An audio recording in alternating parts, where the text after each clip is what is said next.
Hey, everybody. Thank you for joining us for today's episode of Certainty Talks. On this show, we talk about certainty, a topic that feels more important today than ever before, but all in all, always an important topic. We have my good friend and mentor in the Whale Club, Dan Nicholson, with us today. Dan is the best-selling author of the book Rigging the Game, the creator of the Certainty Operating System, and the inspiration for this podcast. We do this show because Dan once asked us, how do we get closer to the things that we want in life without chasing more and more? We're here to achieve financial certainty by rigging the game in our favor. If you get value out of this show, please share this episode right now. That way we can all learn and grow together. You guys are going to hear us speaking a totally different language on this show. It might cause a little bit of confusion. That's okay. We encourage you to keep the loop open. Please write your takeaways in the live chat, and after you've thought about it, put your 6-word update in the comments below. The title for today's show is Unexploitable. Very mysterious and very important. So, Dan, welcome in. It's great to have you. We always kick this off with a 6-word update. So what is your 6-word update today? Well, I wanted to say first that was a sexy intro, but that's not my 6-word update. Chasing more can make you exploitable. I like that. Do tell. So I have a lot to say on this topic, but I'll rein myself in a little bit. All right. So here's the reality. We talk about these two tyrants of leadership. When you go out on your journey, hopefully you all are playing your game. You go out, you start a business or maybe multiple businesses. What do we get? We get a ton of scrutiny, often from the people who love us the most. Maybe our spouse or best friend or mom or dad, uncles, aunts, etc. Get all this scrutiny. You sure you know what you're doing? Sure you can do this? Hey, the last thing you didn't work. Why would this work? And then what happens after the scrutiny? Expectations. You get some results and people go, well, of course, Paul would have all these results. And you're like, hold on, weren't you the same person who was just scrutinizing me? Now you have all these expectations. And that's just the reality. And then we have these two internal tyrants, shame and guilt. And so we're running this race against ourselves where we feel all this, should have done this. Why didn't I see this coming? Could have known better. What does this mean about me? And so we've got this internal battle. All that to say, many of us as entrepreneurs are experiencing a massive amount of pain because of the scrutiny expectation. We're trying to make it, trying to prove to ourselves, the rest of the world, that we're capable. And then we have this whole dopamine biological thing as part of us, dopamine, the molecule of more. So we keep thinking, well, I'm just about to make it. I've had so many conversations with folks whose businesses have been dumpster fires for 5 years, 10 years, 15 years. And they're like, I'm one move away from this blowing up, and this is going to be my year. And this is what makes us exploitable. And what do I mean by being exploitable? It means that when we're in this mentality where we're feeling all this pain, we don't have the right mentors, we're not in the Whale Club, we're not executing on the certainty operating, we don't have these mental models. We are easily sold by the charlatans that one hack, that one thing that if you just do it differently, it's going to change your whole life, right? The magic bullet, right? To that. There's these magic bullets time and time again in the moments of weakness where we're feeling that pain. We're like, okay, I'm skeptical, but I got to do something different. So I might as well try it. Mm-hmm. And well, that's good, Dan. Let me hit a few other things because, I want to get your background first. I think it's been a little while since we've had you on this show, and let me slow down for just a sec. First of all, I don't know if anybody's watching this live, but my 6-word update today is Hawaiian Shirt Friday for Dan's birthday. So Dan just had a birthday this week. So happy birthday, Dan. And I don't know, man, we might have to start bringing back the Hawaiian shirts on Friday. I mean, that should just be the standard. I know. Well, I'll have to just order a dozen Hawaiian shirts, I guess. That's just going to be the thing. And I'm desperate for a nice warm day. It's like we've been getting so much snow and freezing cold here in Denver. So I'm tired of it. But tell us a little bit about your background, Dan. I mean, you just have such an incredible, 25 years or more of experience in industry. Tell us a little bit about where you came from and how you got to where you are today. I came from being a painfully shy kid with a speech problem.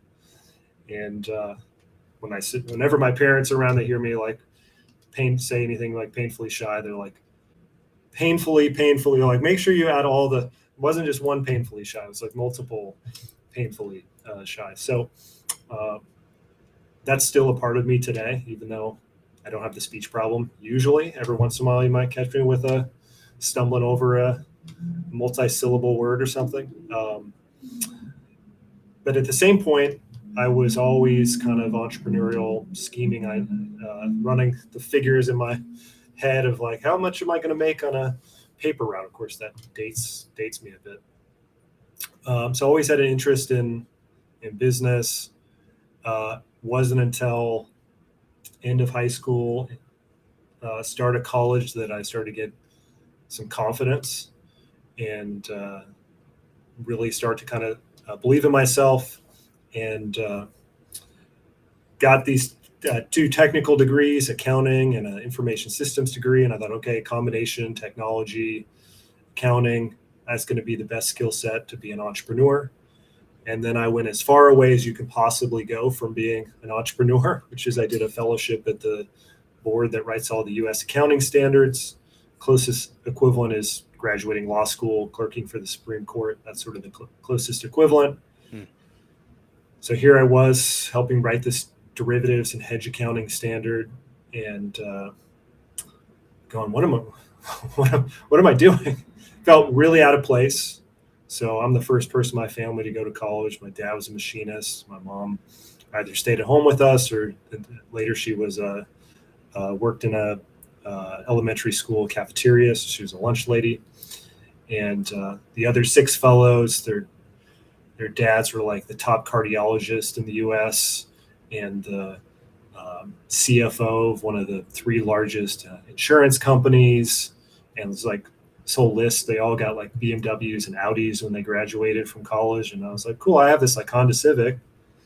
My mom's a lunch lady. Like, I got no shame. I'm proud of the fact that they got through their life and gave me the opportunity to do this. But I still felt very, very out of place.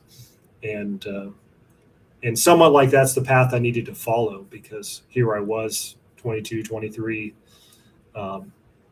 making more than my parents ever had.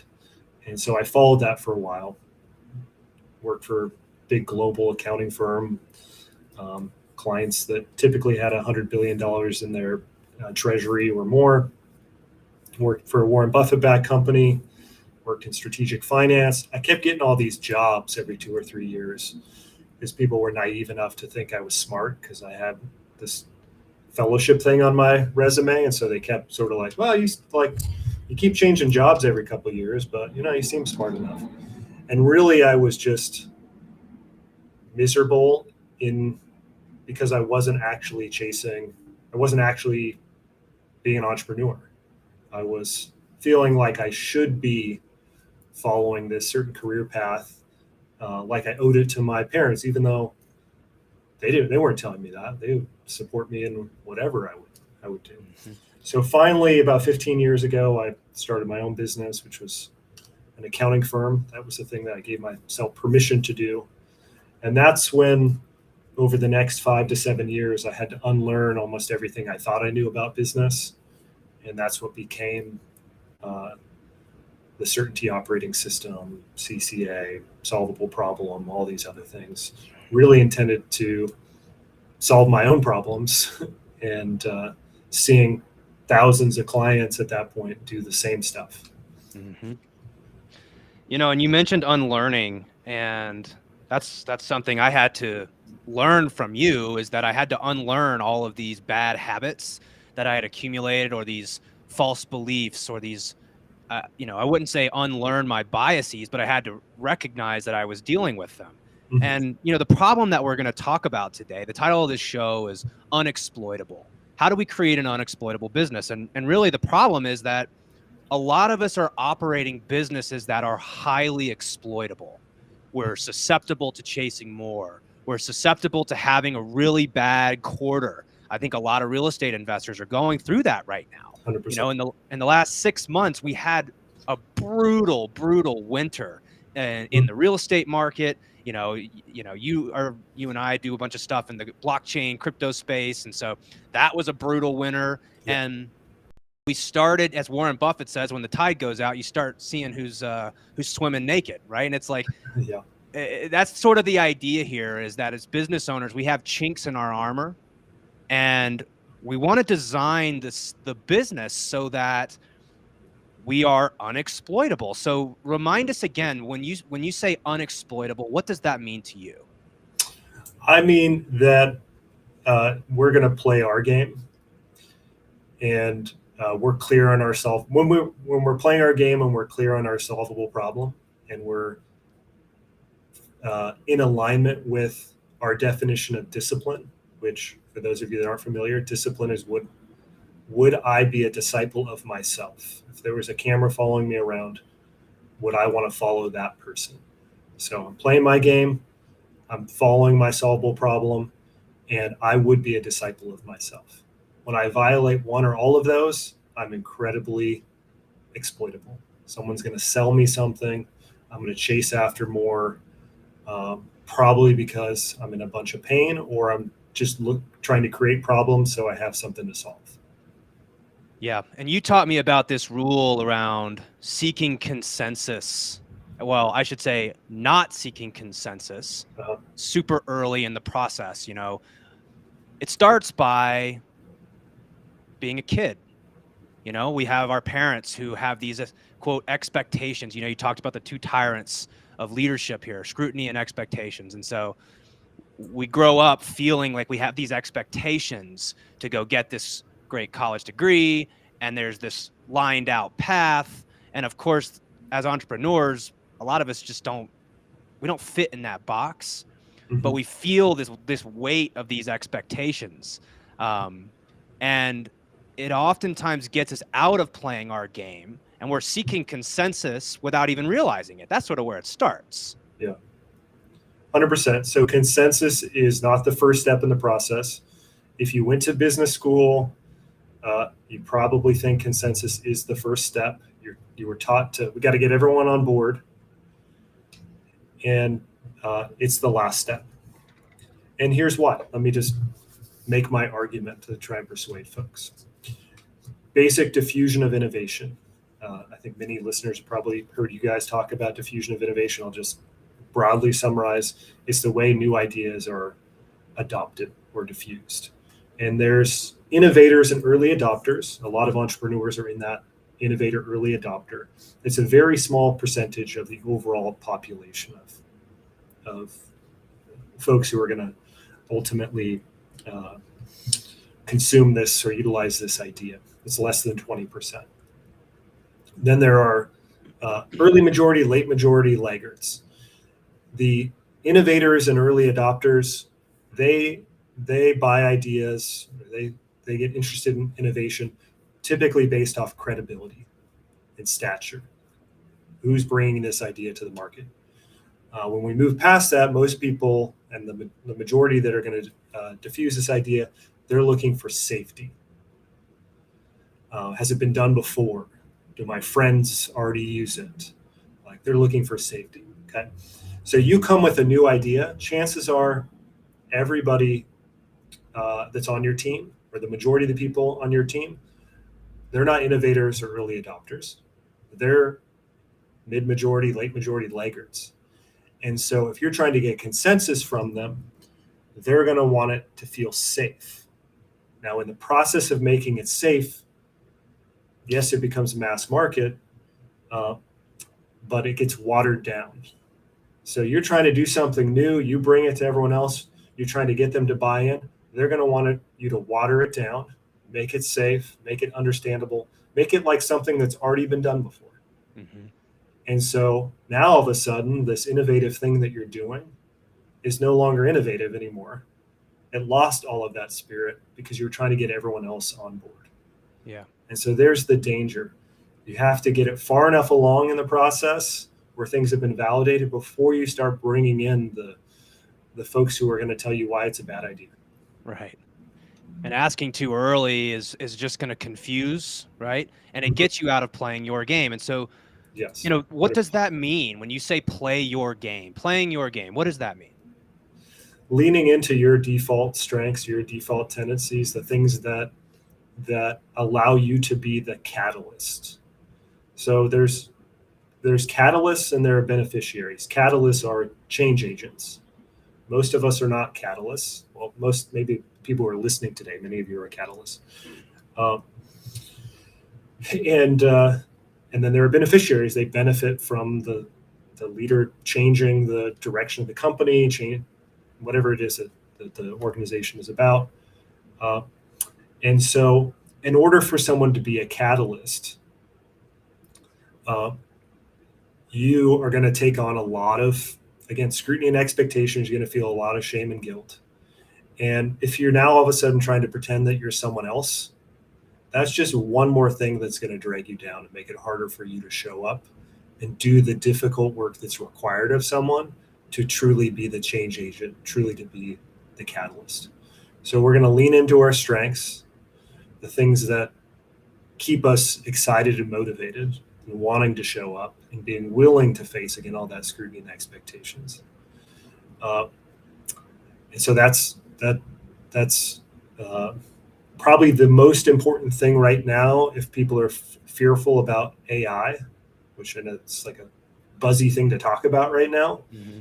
but distinction has never been more important if the first draft of things can be done by robots. Yeah. You're going to take the first draft and make it distinct. Otherwise, why is anyone even going to pay attention? Well, how do you make it distinct? By playing your game, by leaning into who you are and adding whatever your unique perspective is. So even if you didn't buy into the whole catalyst beneficiary argument I was making, hopefully you buy into well, if you're worried about AI, you better be focused on how you can be distinct.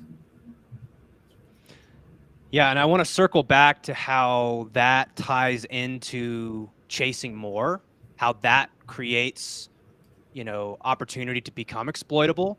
But before we do that, I want to hear a little bit more about the idea of the solvable problem, right? So we've identified playing your game is kind of like leaning into you like to say this phrase, your unique disposition, Mm-hmm. your Yep. unique strengths, what makes you you, right? And before we start looking for other people to tell us how to make money in real estate, how to make money in any endeavor, right? This is a real estate Mm-hmm. focused Yep. show, right? So a lot of people, they go on YouTube and they watch somebody telling them how to make money in real estate. Mm-hmm. And, immediately they start going out and playing that game. Mm-hmm. And oftentimes without really considering, well, how does this fit with your own strengths? How does this fit with the next thing I want to talk about, which is the solvable problem? Mm-hmm. And so, this is your phrase. Like what a freaking awesome phrase for someone like me who's an engineer, and Steve, who's also an engineer. That just resonates so deeply in my soul. This idea of the solvable problem. So do me a favor and explain that from your own words, what you mean when you say solvable problem. Yeah, a little bit of backstory, if it's okay, and cut me off if this is too many details, Paul. Um, I've done masterminds, coaching programs, all the mentorship stuff, and many times I was told, "Hey, we need you to put together a vision board." And I'm kind of my personality is to be a little bit contrarian. That's how I've come up with a lot of this stuff. To be honest, is like, oh, that doesn't make sense. There's got to be a different way to do this. And so I sort of reluctantly put together the vision boards, and I always have like the six-pack abs and like the picture of some idealized version of a parent because I got two kids myself, and the second house and vacations and all this the kind of idealized version of life. And for like a week or two afterwards, I would be in the full like 10x mode. Like, I'm going to make all this happen. Let's go. Like, and I'm just basically on like a dopamine bender, where I'm like all fired up. And then 2 weeks later, 3 weeks later, I'm pretty much back to the old routine. And in 6 months, 12 months later, have I made significantly more progress towards this vision board happening? Not really. If anything, I might be worse off because of the stuff I did the first couple of weeks, the things I was committing to. And I started having all these conversations with other business owners I know and that are friends, and then client after client, like, have you done a vision board with this? And almost there's a rare, it's like the exception to the norm of someone who like had really made progress toward it. And what I realized was, well, the vision board doesn't really tell me anything I didn't already know. Like, I already knew I wanted six-pack abs and all of that. All it did was cause me to just get fired up for a week or two. It wasn't actually a solvable problem. And so the solvable problem is, how do I take what I want, in this case from my life, what I want from my life, and give me an answer back about what I really need to do, how much more I actually need to make to accomplish that. And so we take all the things that we know that we want as of today, and we put a dollar value to it and a date. Now that we've done that, it's no longer this multivariable equation where we've got all these unknowns. Now we can actually calculate how much more do we need to make based off the resources we have right now. And once we know that, it allows us to say, well, how do I do that with the least amount of effort and the least amount of risk?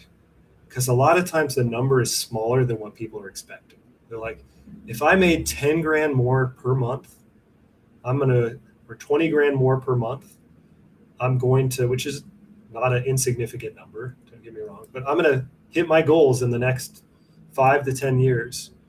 And now that I understand that, I have like $20,000 worth of bets I'm making in my business right now that are not generating a return whatsoever.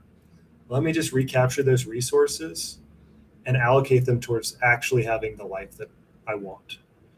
And so it becomes this basically GPS now for you to go, are my decisions really helping me get closer to what I want or getting me further away?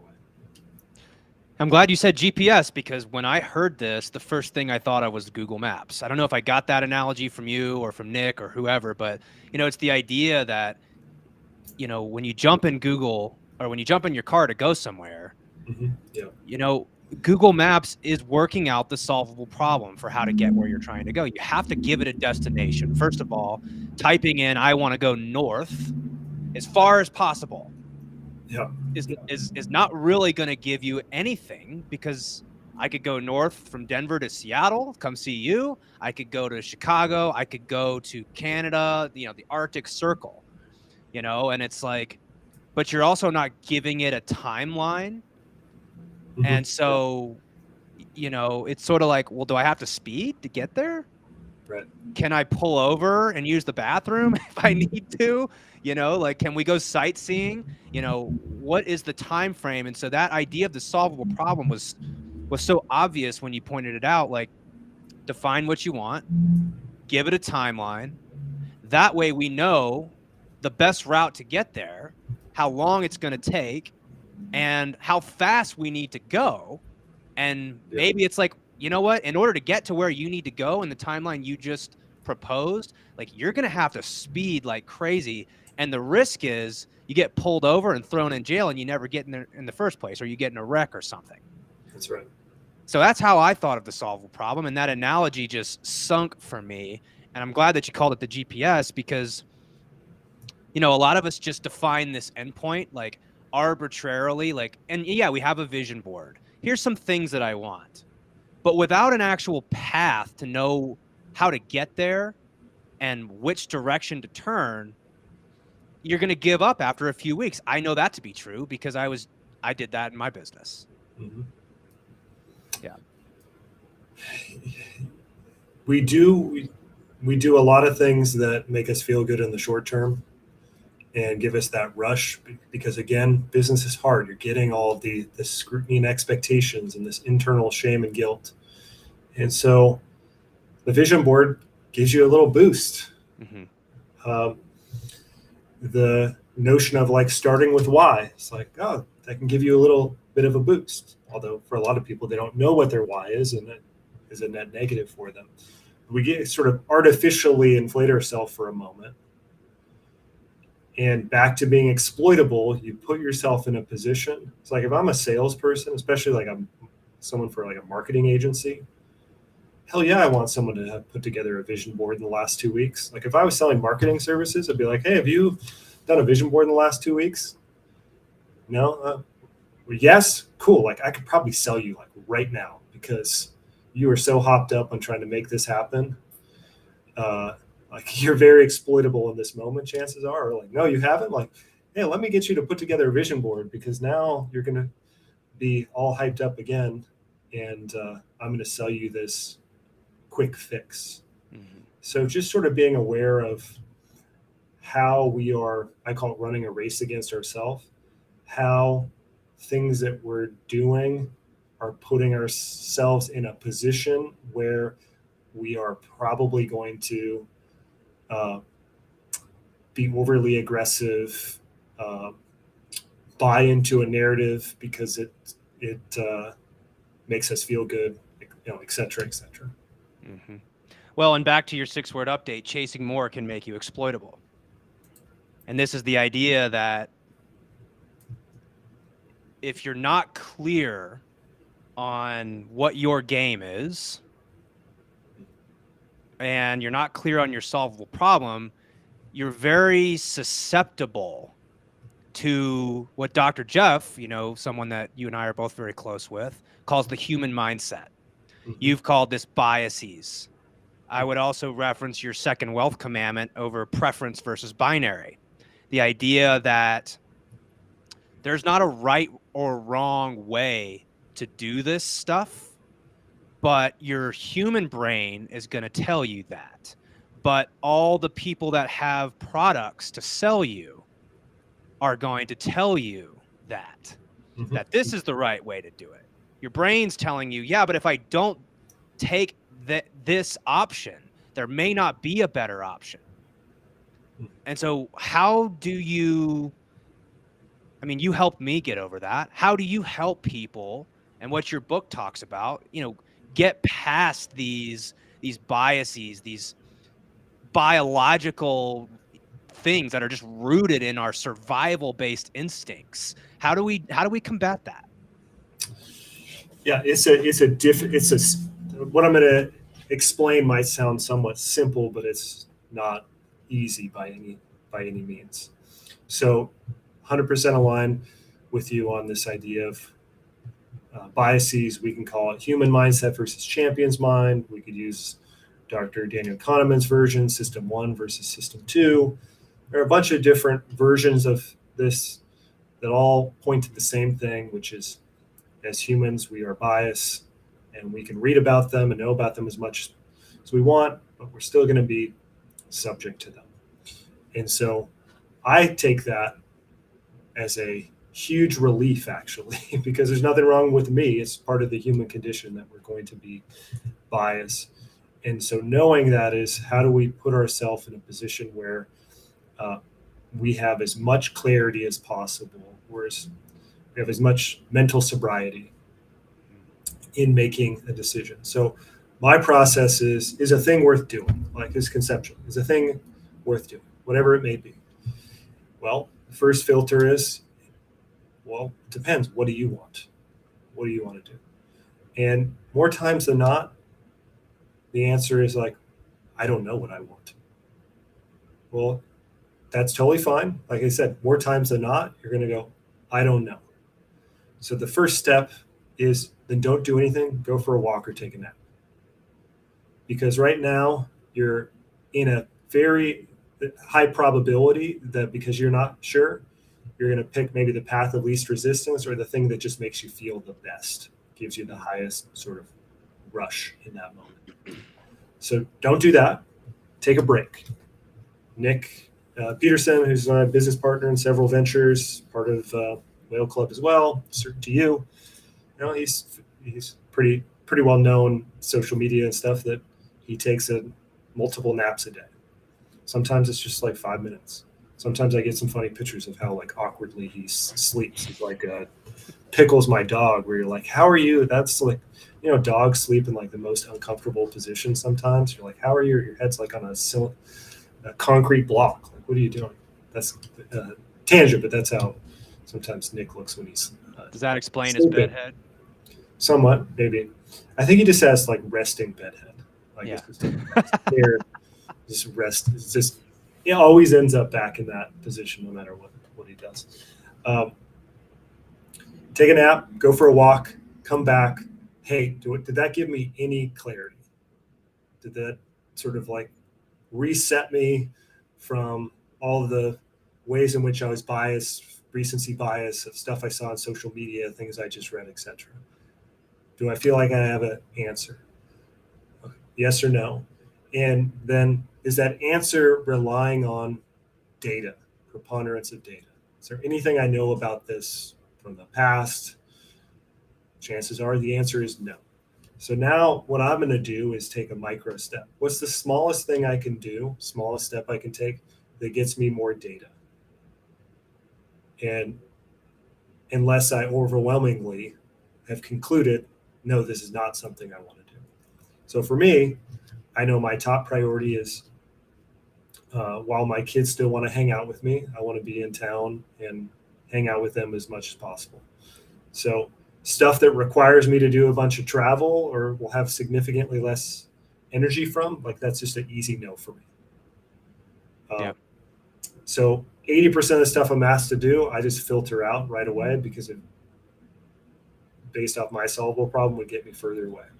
It's the 20% where I go for the walk, take the nap, come back, still don't have clarity, almost never have data. So I'm going to take a micro step and see if the data gives me any direction. There's one last thing I want to say about this, and the reason why you want to take these small steps and get data is that over the course of your life, you read someone like Nassim Nicholas Taleb and his various books, read my book, Rigging the Game, which is kind of about engineering luck.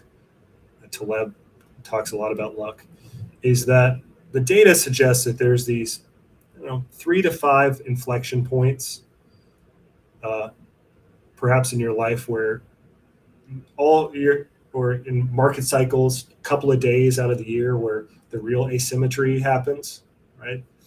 And so really what we're trying to do is not capitalize on every single opportunity to have FOMO, but actually just be in position for when those opportunities, those significant opportunities in the market or the big opportunities in our lifetime, we can participate.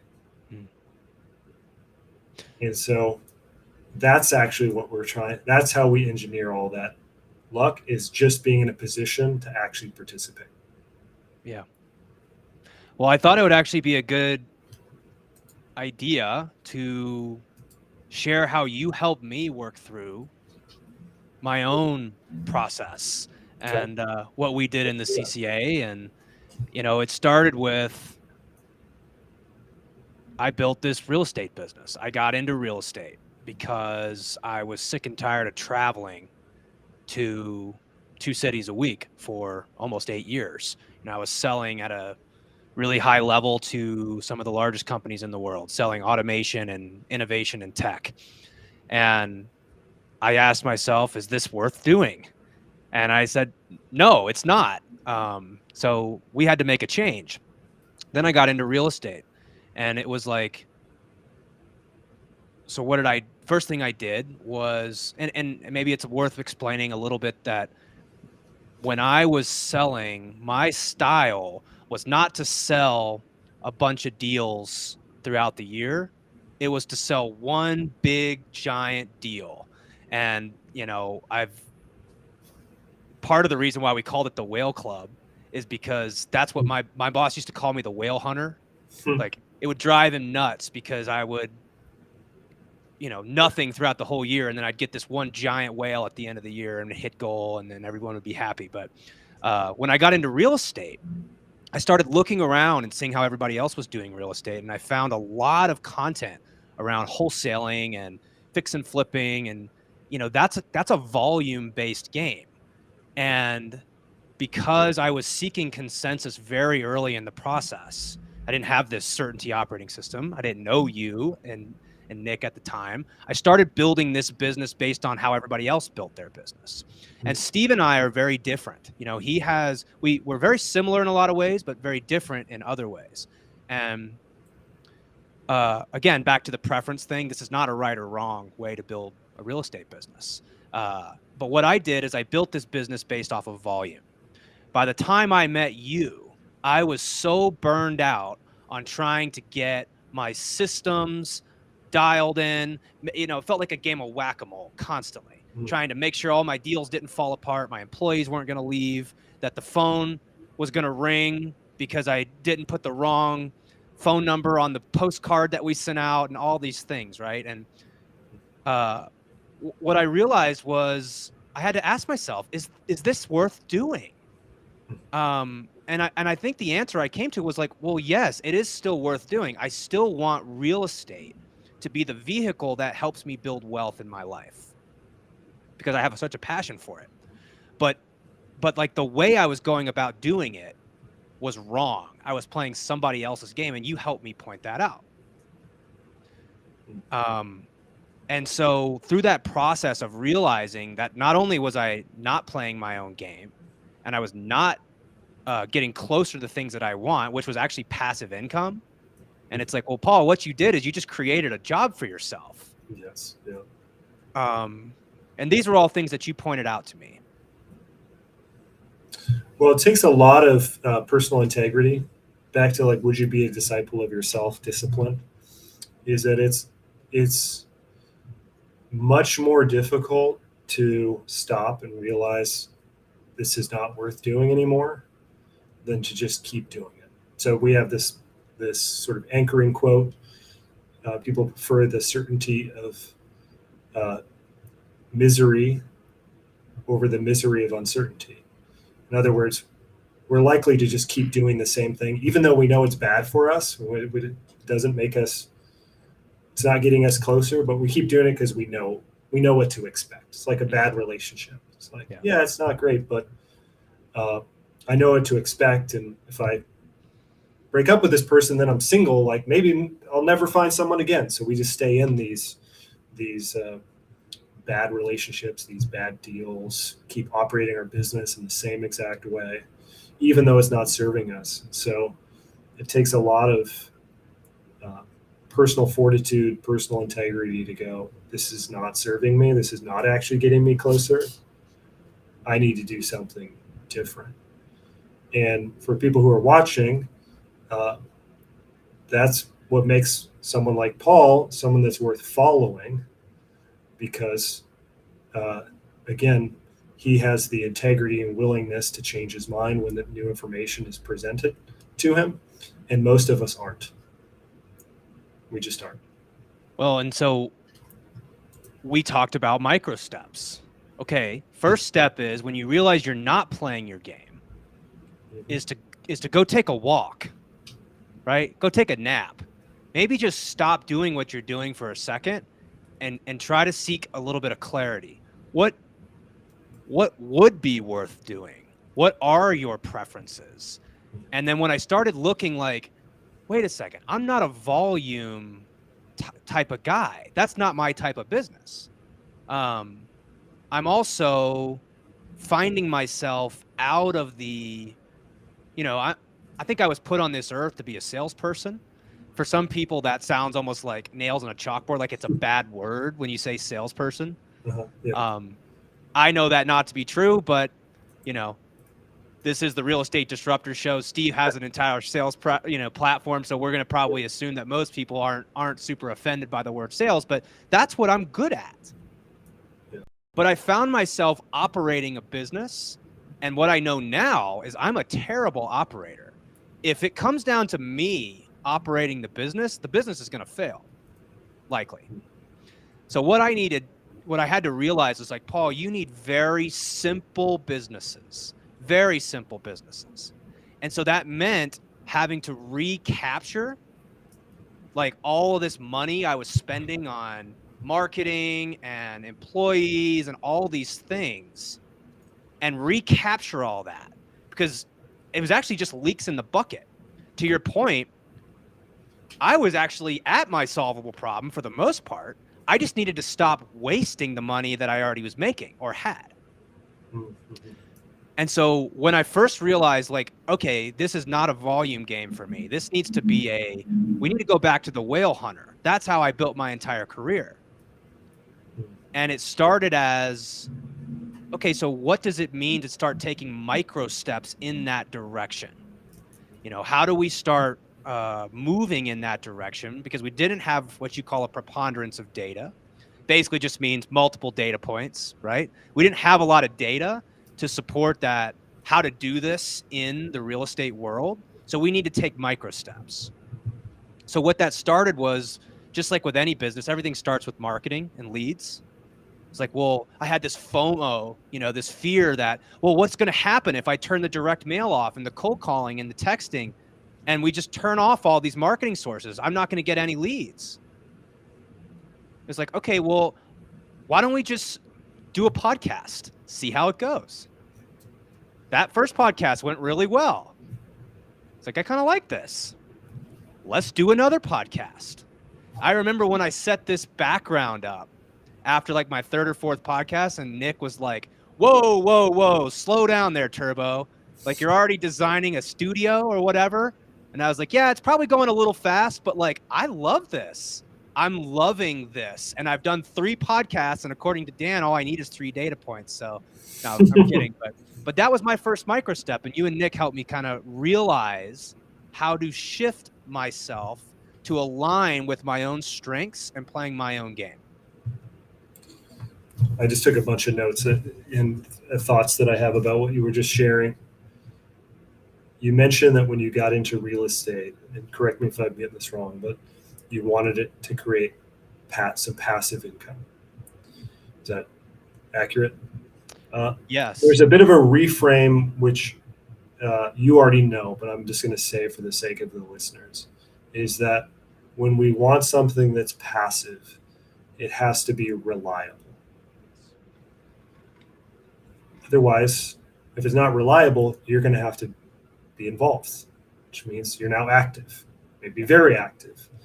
And even worse, if it's not reliable, you may not know when you're going to have to be involved. And so you're kind of always on almost eggshells, or on, because maybe I got to have my phone on 24/7 because there might be an issue that comes up I got to jump on, right? It's not reliable. And so that recognition of, I need to simplify things, it's going to make it more reliable for you. Mm-hmm. And so for the audience, if you're thinking about things, you're actively pursuing passive investments, your frame of reference needs to be, how do I make this reliable? And your process and your game is different than Paul's game and my game and Steve's. So how you're going to get there isn't one way. There's an infinite number of ways, but it needs to be reliable for you. Some people like a lot of automation and systems and all that sort of stuff. I don't. I like the least amount of steps possible, because that's just how my brain works. I encourage people. I love themes, so at least every other year, it seems my theme is just back to basics, because we largely already have all the answers about what we like. Most of our questions are preferences. So over the course of a year, 2 years, I'm going to add complexity because I'm someone who creates problems. So I have something to solve. And so every at least 2 years, I got to like back to basics. How have I overcomplicated everything? And how do I just simplify it again? So I've increased the reliability, so it's becoming more passive. The other thing that you were talking about is data. So many of us just fight against rhythms, data in and of itself. Many of us say we're data-driven, and we're not actually data-driven, because we make investments based off a single data point. And so chart is going up, good. I'm going to buy. Chart is going down. Bad, I'm going to sell. Real estate market is up today. I should buy. Real estate market is down today. I should sell. Uh, and that's not a trend. Now, that's where people who don't have mental models and structures and stuff, again, are very exploitable, because you show them one data point, they're going to want to buy. If it's a positive data point, you show them a negative data point, they're going to want to sell. We need more than one data point for it to be a trend. And so if you just simply, from today's discussion, change your orientation from how do I make something passive to how do I make something reliable, and how can I stop making decisions based off a single data point, to how can I start making decisions based off actual trends, you just became 50% less exploitable, maybe more, just from those two things. Well, and your mentor, who was a part of CCA, who I learned a tremendous amount from, Randy Massengale, who was the senior advisor to Bill Gates in the 2000s when he was diffusing the internet. Yeah. He talks about this concept. He says repetition. I'm gonna elaborate slightly for those who aren't familiar with it, but repetition leads to intensity, which leads to purpose. And oftentimes we try to define our purpose too soon. And so what I mean by that is I was trying to say, I want passive income. And really that's just because that's what most people say, right? And it's not like I don't want passive income. And we have this reframe now towards what we really want is reliable income. Yes. But by taking these micro steps, moving towards this process of actually playing my game and saying that phrase over and over and over. It's funny because I play a game almost every single day. I'm going to go play after this call, basketball. You and I are big basketball guys. Yes. And it's funny because what I realized is that I want to actually, the way that I like to play is the same way I play pickup basketball. Yeah. And in order to have the ability to go play pickup basketball, I need to have some level of reliability in my life that I can just go and play whenever I want to play. So what I actually realized that my solvable problem is, and this is the idea of do the reps, that leads to intensity, and that leads to figuring out what your actual purpose is yes, I want reliable passive income. But the reason why I want that is so that I can go out and play business like a sport. I am getting ready to close in about 2 weeks on the largest deal of my career. 18 townhouses here in Denver. It's a huge project for me and big win. It's a whale. Classic whale. Classic whale. Yeah. And it's like, if it wasn't for what I learned in the CCA and through your mentorship and in these frameworks, these mental models, I would probably still be spinning my wheels, playing other people's games, chasing more and more and more, and not having fun, right? Like the best part about this is that I'm playing this business now the same way I play pickup basketball, which is I go there not because I have to be there, but because I want to be there. When I'm in the game, I'm playing as hard as I can play. I play to win. But when I step off the court, whether I won or lost that game has no bearing on my mental state because I have reliability in my life. That's what gave the reliable side of the barbell so much meaning and clarity, is because oh, right, I can't play business like I play pickup basketball if I don't have reliability. Classic barbell stuff. 100%. I have a question for you. I know we got a couple minutes left. So I'll try to be brief with this stuff. Going back 12, 18 months ago, and all that you were doing then, had this 18 townhouse opportunity shown up, do you think you would have, one, been aware of it, two, been able to capitalize on it? Probably not. I mean, certainly speculative. With the Probably not, because you were so busy, right? And That's resources it. were so constrained.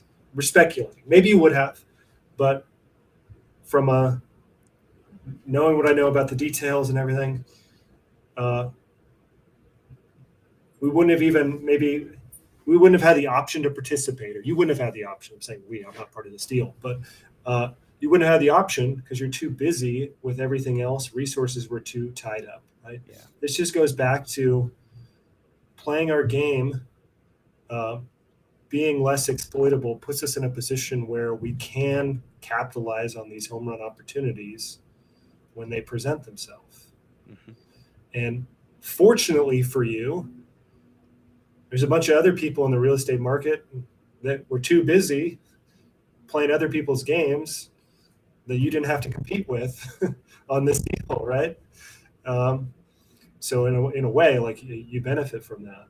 But this all leads back to something that Randy says over and over again, which is go to school on my tuition. In this case, for people who are in the real estate world, go to school on Paul's tuition.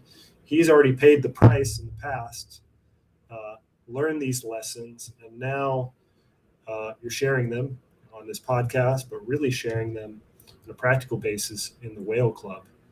And it's one thing for people to teach principles and concepts. It's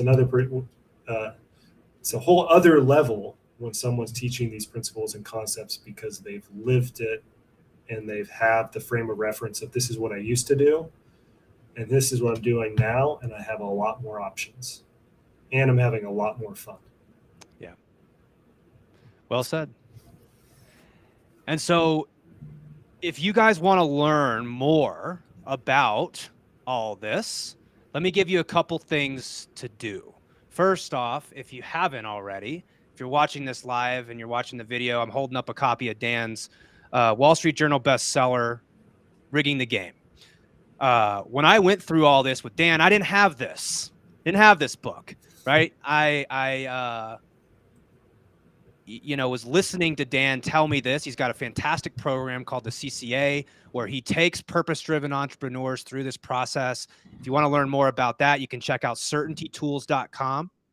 Fantastic information. Dan and Nick are partners with Steve and I in the Whale Club to bring this information specifically to the real estate community, to teach real estate investors how to rig the game for their life. First of all, how to identify what does it mean to play your game, how to build your own solvable problem so you know you're getting closer, and then the actual tool belt, as we call it, the tools, the frames, the principles, these things. All of this is outlined in that book. If you haven't picked this book up by now, probably just, don't. If you listen this far, I'm sure that you've read the book, but definitely go pick up this book.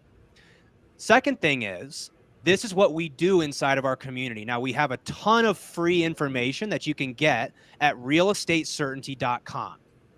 You can go there. We actually just put up a ton of blog articles about the solvable problem, about how, we go about doing this in the real estate space.